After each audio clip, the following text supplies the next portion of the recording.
You know what the funny thing is, right?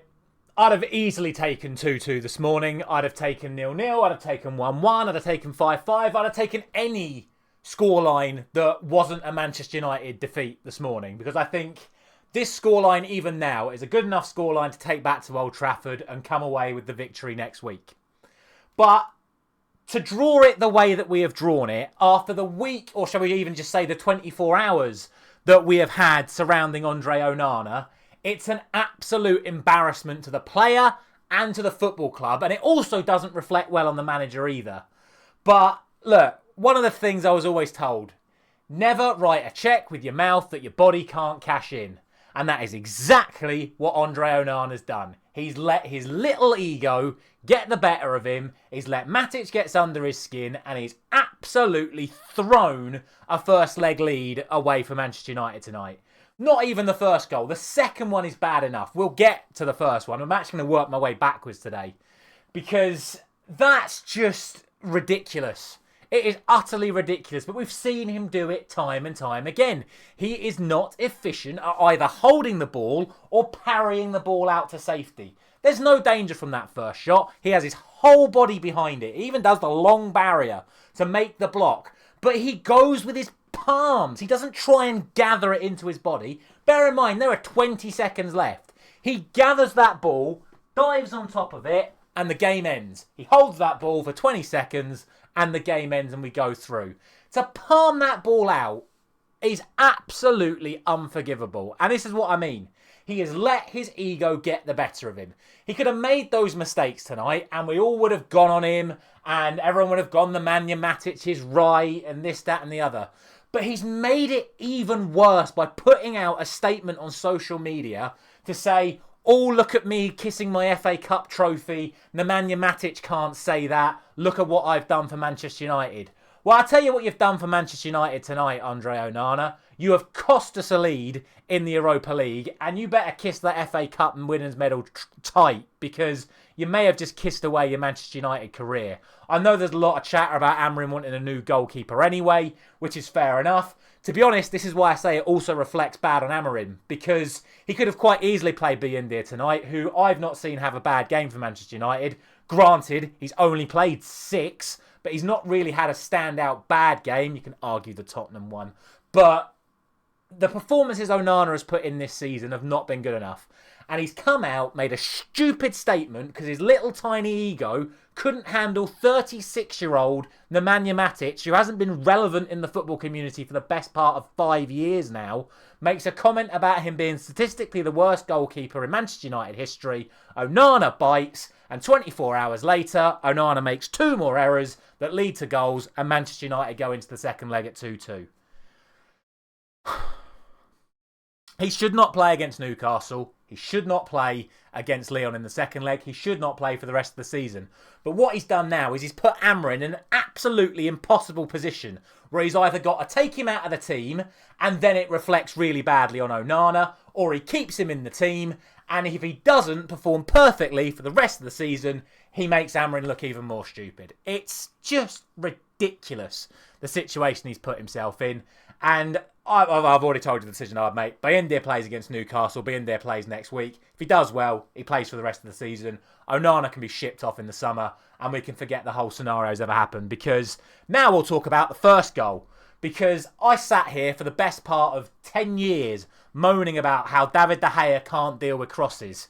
Well, friggin' hell, man. I mean, not only can Onana not deal with crosses, he can't even save it after he's not dealt with it. At least De Gea had the ability to get himself out of the messes that he got himself into by never coming for it. This has got to be the 6th or 7th time in a Manchester United shirt, but Onana's faced a free kick that has bounced in front of him and gone in. Like, obviously that goal is not just Onana's fault. There are whole things you can dissect about that goal. Firstly, I'm not even convinced it was a foul in the first place, but to be fair, I've not seen it again since. If it is a foul, I'll hold my hands up and apologise and say fair enough, it was a foul. But the offside line's all over the place. The only person actually effectively playing offside is Bruno Fernandes, which is why he goes nuts at the ref when Mata misses the header. But he's the only one actually playing offside. Everyone else was playing Mata onside, and Yoro was playing absolutely everybody onside. So our defensive setup on set pieces is completely and utterly wrong again. But then from that position, to let it bounce and to still get there and not save it, it's just an absolute joke from, like I say, a goalkeeper that's put himself in the spotlight this week by calling out that he's won trophies at Manchester United and the person trying to rile him up hasn't. Well, idiot. Absolute idiot.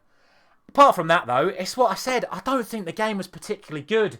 Robbie Savage on commentary saying how much better we played compared to the Manchester derby. No, we didn't.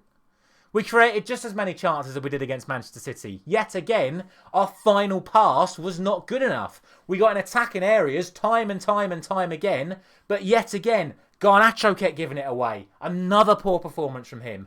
Højlund, wasteful.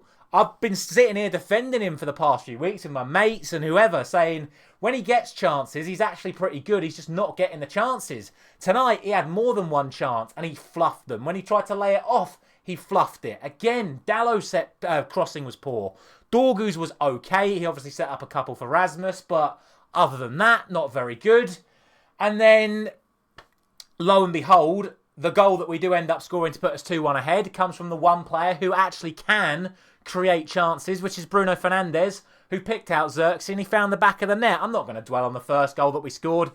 From a defensive point of view, it's just as bad as the one we conceded. It's an average free kick from Bruno Fernandes. It gets punched clear by the goalkeeper. Ugarte shanks it. Euro redirects it. It goes in the back of the net and we make it one run right on the stroke of half-time.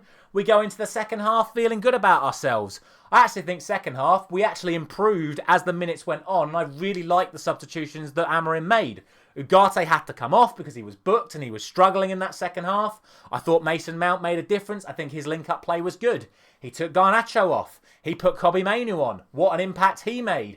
Good to see him back on the pitch. Good sharp touches. Good narrow passes. In fact, the link-up play between Casemiro, Mainoo, Mount and Bruno Fernandes was really, really good. And I think we, again, week on week, we're starting to see what Amorim's trying to implement with this system. And it certainly works better with ball players rather than Garnacho and Højlund just trying to aimlessly run into people and then shooting into absolute nothingness. Clearly, we play better with better ball players and we started to look better in those last 20 minutes. We get ourselves the go-ahead goal and then, like I say, we just throw it away again. And unfortunately, Onana has to take the blame.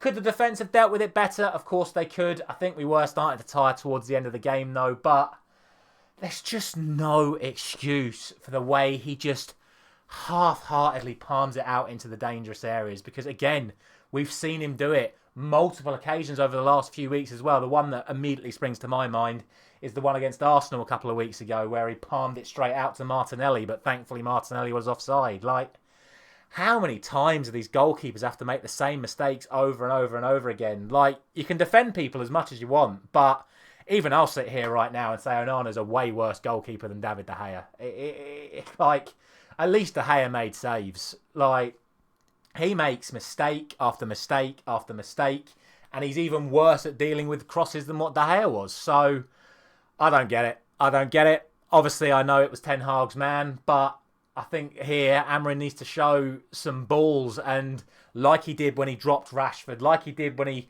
got rid of Anthony in the January transfer window, he needs to show that steel again, and he needs to take Onana out of the team because right now we can't be carrying passengers and we certainly can't be carrying liabilities. And right now I do not trust Andre Onana in that goal for Manchester United, and it's quite clear that the smallest jab at his ego is going to be enough for him to capitulate. And we can't have that at Manchester United. We've already got too many weak-minded players at Manchester United. We cannot keep carrying liabilities in the starting lineup. So we'll see what happens against Newcastle on Sunday. I don't give us much chance, to be honest with you. I really don't. But we'll see what happens against Newcastle on Sunday. To be honest, I'm not too fussed. My priority for Newcastle is yet again get everyone through the game so we have a fully fit squad available for the second leg, where genuinely I still think we win that second leg.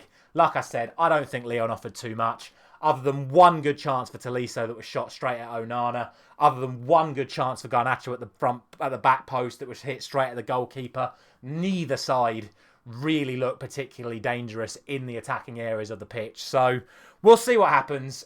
Ultimately, Manchester United come away with a draw, which, like I said, at the start of the day, I'd have taken. But with 2-1 lead, with 10 seconds left, to blow the game like that, absolutely livid. Let me know your thoughts down in the comment section below. Thank you very much for watching. I'll see you very soon.